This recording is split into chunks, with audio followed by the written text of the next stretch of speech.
Next speaker, Dr. Wei Gao. She is one of third female fellow in biochemical, and also the fellow in SAS section. So she published over 40 peer-reviewed papers and almost 30 patents, 2 books, and almost 10 awards. So I'm not gonna say too much, so I'll get the floor to Wei Gao.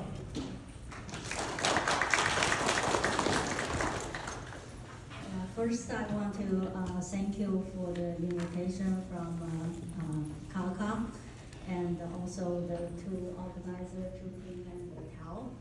And I really appreciate the chat's talk. I put a whole page note. I think it's a lot of learning for me too. Probably I go very different paths from chat. I think that's the part. I think everyone have a very different journey. Today I really want to use this opportunity to my personal view, how I get here, what's my past, right? So I think I only know a few people here, not like a chat know a lot of people already here.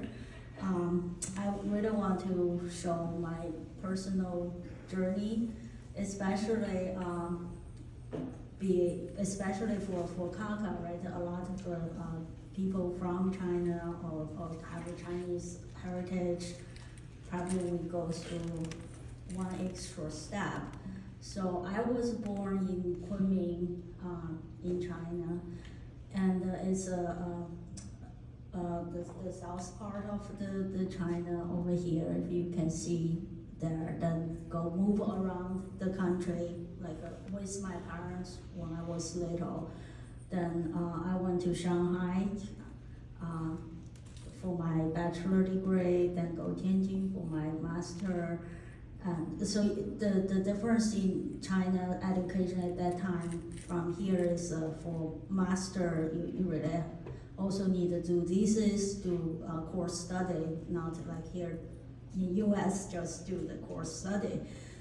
It's a serious step, and then I went to Beijing University to get my PhD. So I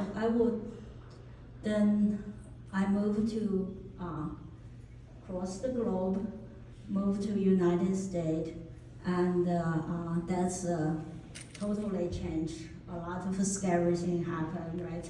When you move from one country to the other. So I will talk draw this chart. Like I will say, similar as chat, it's really difficult. This is my first time to give a talk, not on science, very special one. But I really want to open up myself to share with how I get here, right? So that's why I say, especially for a woman, a lot of time that's also the expectation, I think, especially in Chinese culture. Women usually always in the supporting role, and also in the career-wise, you have to do some adaptation, right, to make the family overall grow good. So I think that's also, I see a lot of similar situation in US too. From a family point of view, always what's the best for family, right? So for myself, I actually did get married when I was still doing my PhD pretty early. Actually, I met my husband in Fudan University. I think many of you might like in that age, I'm really happy to see a lot of young people sitting here. So for all this, my major was in polymer chemistry and physics. At that time, back to 1987, China just opened up. Our lab does not have a lot of instrument, so very, very simple way. I think now I do a lot of polymer separation, characterization. We have a very, very old Shimazu GPC. When I was in Fudan University, I remember I learned a computer language called BASIC. I don't know how many of you still know BASIC or Fortran. Right? I wrote the program for my TA. People can do the molecular weight calculation back then, not need to use your calculator or handwriting, like do the calculation there. Then all this I was learning polymer chemistry on the synthesis part, on a lot of property part. And then I also went to postdoc for Chinese Academy of Science. That's a very top-notch institute in China, really strong in polymer science. I started getting into silicon chemistry from the old carbon-based polymer to silicon chemistry. It's really inspirational. Love silicon, have so many very unique performance, and the silicon is the most second abundant element in the earth. Right? So then up here, my husband come to US.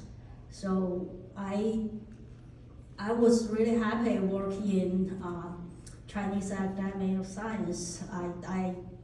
Luckily, I would say that's pretty lucky. I become a group leader. I don't think I'd be that, not that capable yet, but in China have a very restricted retirement role at that time, right? My advisor reached the age limit, so I was the one luckily get to that role. It's a very great group, have a lot of knowledge, and I was luckily get that position. However, my husband come to US to do his study. So I was thinking, just come with it. Still, I can go back to my love job, but it's turned out I'm still here. I haven't gone back after 20-some years. That's the part I think when you start to have a family. We had 2 kids when I was in NYU. At that time when I joined, it's called Polytechnic University. Many people know that's called Brooklyn Poly. That's a private school in Brooklyn, New York. After I left, it was acquired by NYU. Now it's part of the NYU engineering school. So I will say that is a huge transition for me. It's totally new.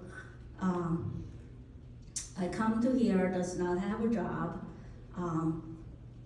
does not plan to stay very long.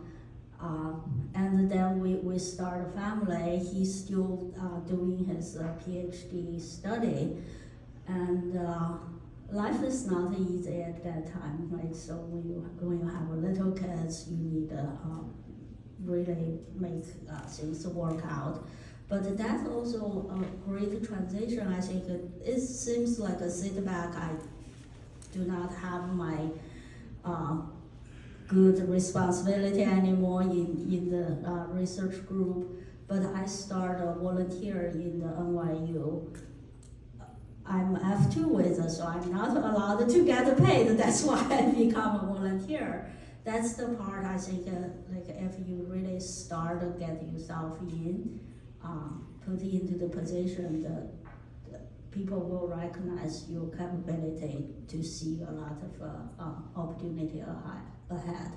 So that I started really analytical. I would say analytical time really started from NYU because my boss moved from Massachusetts Lowell to NYU at that time. All his things are packed in boxes when I joined his group.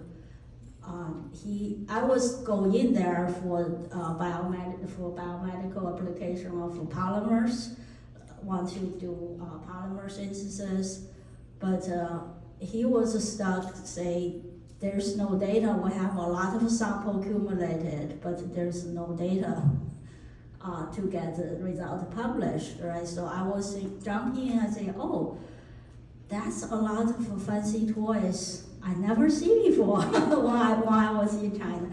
So then I started to put the things together, get the data. That's how I found, oh, actually it's really fun. And at that time, I really think I will go back to China and say, oh, I learned something new. That will be really cool for help my future research, right? So over there, I started to develop a lot of analytical techniques, tools. We set up an analytical lab, go through the whole process. I say I learned analytical really beside my textbook or the schoolwork. It's really learned from a lot of tax service people, because in our lab we don't have a person to run those. I have to pick up the call. When I just joined here, my English really bad, horrible. Was really stressful when I would pick up the call or need to make the call. But that's the best thing we learn through all those practice, right? So then I become, you can see I put a lot of, I didn't put volunteer here, that's not a job description. So I started as volunteer, then become the lab director. We set up the lab and become a research faculty there. I was thinking, oh, that's really good. I found another pretty good place for me to grow, to learn. Many of you know, like this 2006, before those one, the New York have all those things. And my husband take another role. He graduated, did 2 postdoc, then he moved back to China, 2006. So I was thinking, then I cannot continue this anymore. Right? So, but I really want to get a little bit more experience. So that's, I think, another setback. So I was thinking where I should go in the future. I see myself, I can continue go, right? Continue go there. Not the ideal one, not like was the tenure track professor, but I can be there, really enjoy all the research part. And the other big influence, I will say, bring back to a woman scientist part. My daughter is 6 years old. It's time for her to go to school, but in New York City, it's really tough. My husband go back to China. I really don't think I can handle it. Have 2 little kids. I know Chad say never work at the weekend. I cannot do that. I still work at the weekend. Even I work at the weekend, I think it's still troublesome for me to send my daughter to a good school. She was in New York system, they have an exam, then you can go to a tax school. She did pass that one, but I don't think I can send her or pick her up for all the activities. So that I would say a big decision point for me.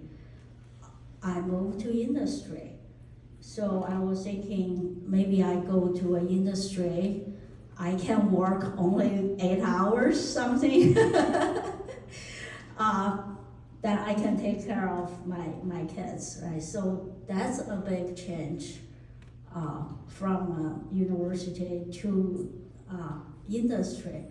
So I would say that the other part I will talk about later on, the networking, how I landed my job over there. I didn't spend a lot of time searching for a job, but actually I was come to Pittcon and gave presentation about my research. Then I know the symposium organizer. Later on, I realized that he was the director in one big company on the polymer characterization, right? So we get to know each other, and I was tell him I'm looking for a job. Then he gave me a email. At that time, we don't have a lot of connections. So I remember he sent an email to me saying, "Oh, this job seems right, just right for you." Not his company, but probably he has some connections. Then I applied, I landed there. So, and I think the most attractive word for when I search up at Roman Haas now is Dow merged, right? So that's the top 10 US best place to raise up kids. I say, okay, I'm going there. So I think those are the part for family. I don't think it's only for women chemists, right? Also for the family. If you really care your family, that's a lot of decision you have to make. That's I went to Roman Haas, then Dow acquired the Roman Haas. That's a big merger. A lot of story you might heard at 2009. So then I'm still in Dow chemical company, and also when I look back, like seems like I jump a lot different places, but when you look back, I don't think anything you work hard on, make yourself capable of, is a waste. Eventually it will connect back. Charles mentioned the Dow County, right? Dow County merged with Dow. I was really love silicon chemistry when I was in Chinese Academy of Science. Then I come here, I say, oh, I have to say bye to silicon chemistry. I will never touch it. But the Dow County merged back with Dow. Now I still have an opportunity to work on silicon chemistry. So this is really the part I want to share openly, and also I will be around. We can chat a lot. What I want to say, like right now, what I'm doing is really combine all this effort, the pieces I have passed through, connect them together, right? So I was do a lot of synthesis and look into the performance part, and missing the big analytical piece. But I think to be a scientist, if we want to develop better materials for our daily life, the curiosity for us to understand what's happening, that is my inner drive. And also I see why I'm getting into the analytical piece, right? By the way, my boss at NYU, he always claimed he found my talent in analytical, not myself. I didn't realize this at all, right? So he literally do not let me do any project in synthesis. He said, I have plenty people, postdoc students, to do the synthesis, but I only have you make the instrument work. That's like when you're good at something, then people will fish you out to continue do that, to do the strengthening. So I would say, like even since I passed through so many different areas, but all those are built up together nicely. Now I do a lot of separation-based polymer characterization, and to all sort of connections, the detections we can have to help solve the problem, or say help the innovation. And really we want to make the world a better place through our research, right? So a lot of people in bio or pharmaceutical area make people's life better. Myself is in the material part, like how can we make things more effective, less pollution, more sustainable. Is a area not so high shining, see that one, but it's essential for our everyday life. I feel that's close to my heart. I really enjoy that. So with those one, I don't have a timer here. Okay, so that's the part of my journey I really want to share. Hopefully you in different stage of the journey. But I want to say is when I look back, when I think about my story, right? Especially I don't do podcast. But I still like when we think through those, when I help my young colleagues, or say, or just share those experience with people. What I found when I read the books, when I think really important part is the mindset. So usually in science talk, we don't talk too much about the mindset, but I want to emphasize here, I found that is very important. So the mindset was, I'm gonna read here. So based on the neuroscience, the mindset can be sort of a lens or frame of mind that orientate individuals to particular sets of association and expectation. So how we think ourselves, how we think what we can do. I think that is really important. I wish I realized this very early on, or more intentionally do that. I think probably can be even better. So I say that intentionally is because it's really that's the lens, right? That will change our way of thinking when we see the difficulties, when we see the obstacles, how we see from a different angle. And also when we take a different job, take a different role, how I will perceive it, how it will change my mood or my feeling.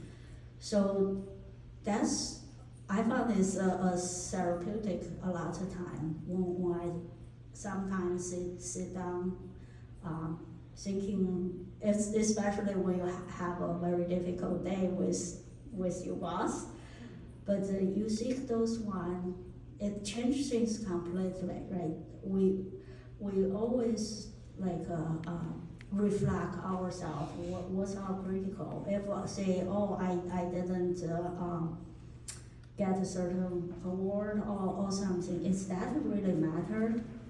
Maybe not, right? What I'm passionate about is know science better, make a better material for everyday life. If I put that mindset, I belong to those groups, then chase for the stars, the celebrity type of reward, maybe doesn't matter for me. So will make a lot of things much easier. And also, there are a lot of books about mindset. I really encourage you to read. And also, you can, when you see kids grow, you will see that change, the mindset in kids, right? So the good thing I want to also emphasize that if it's impact our reality, but also we can change it intentionally. So that is very important. So I will say the shift mindset is really important. The other thing I want to talk about is be your authentic self. A lot of people say like be authentic in your work or in your professional life, all those things. I just thinking it's too complicated. We just be ourselves. I think people sometimes say, oh, the work-life balance. I see sometimes, a lot of time, those are merged together if we put a good lens together there. So I think many of you might see those one. I really want to emphasize this is to say how you found your professional life. I think it's not only professional life, right? So it's really the overlap of those three key big things. what your passion, what are important, what do you feel like you worth your life to pursue, or what do you like to do? If you since use the word passion is so heavy, you just ask yourself what do you like to do, what's your value, those different activities. Those are very important, but I think in US the education is a lot more better than the time when I was in China. We don't talk about that, right? We just listen to the party, what the party say we will do.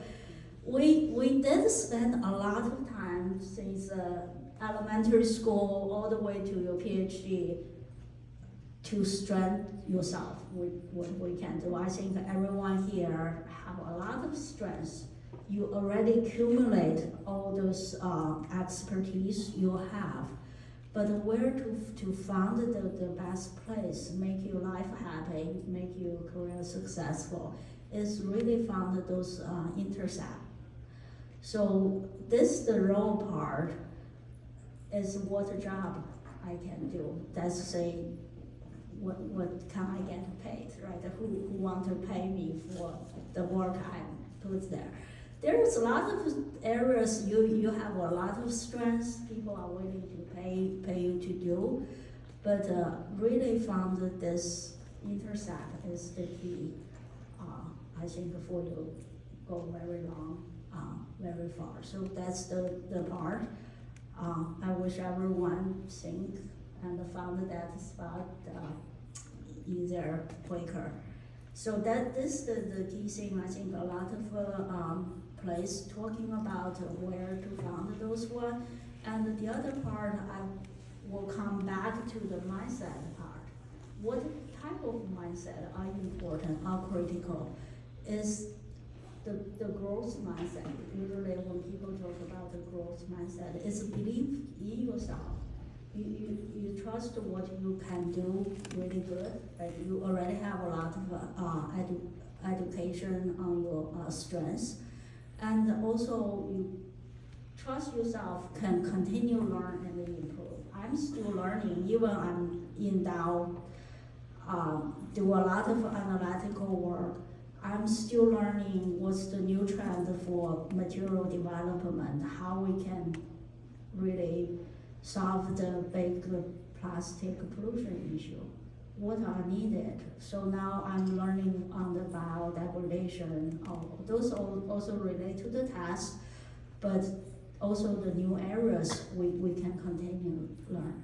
And a lot of time the setback become the learning opportunity. I will never picture myself be an analytical chemist if I just didn't come volunteer in Rich Grow's lab.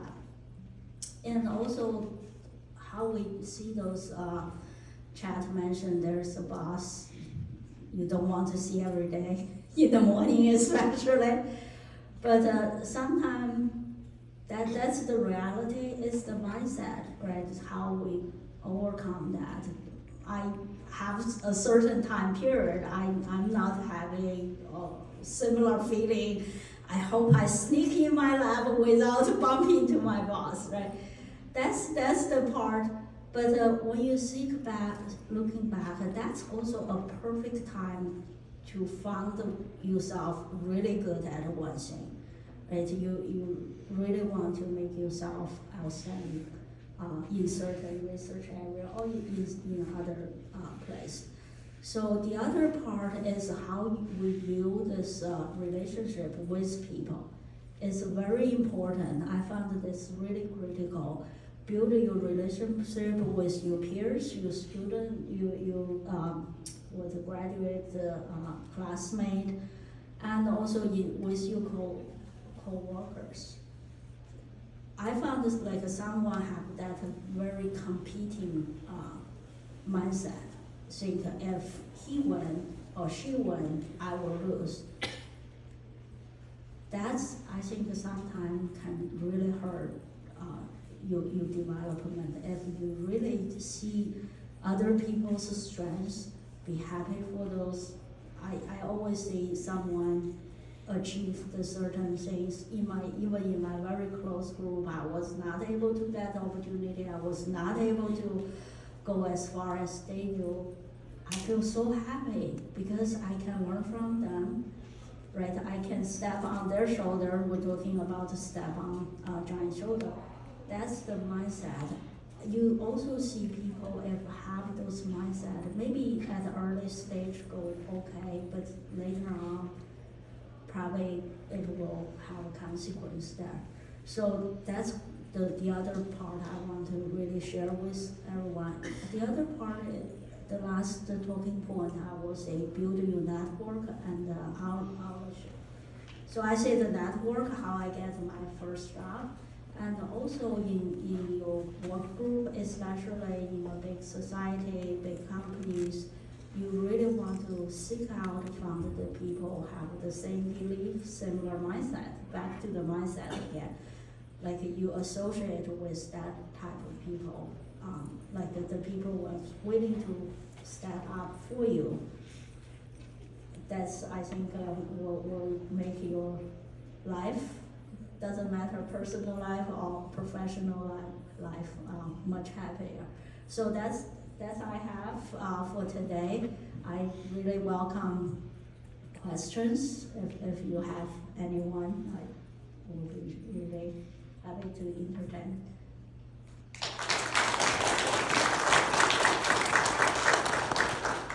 Any questions?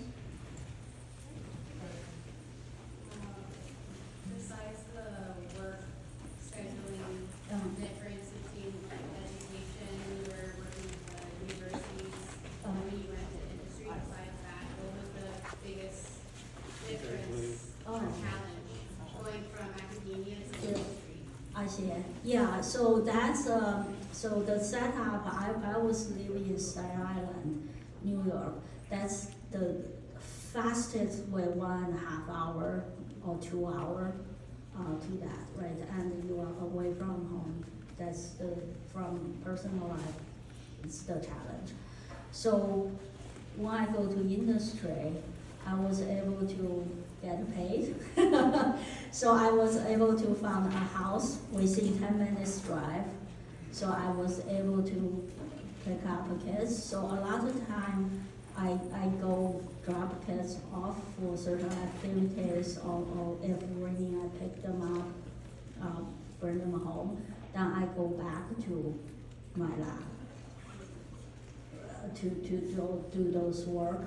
So I found it very effective, especially for GPC. You need 30-40 minutes anyway in between when you do method development, right? So I found that those really helpful, and also I think it's very different between industry and academic.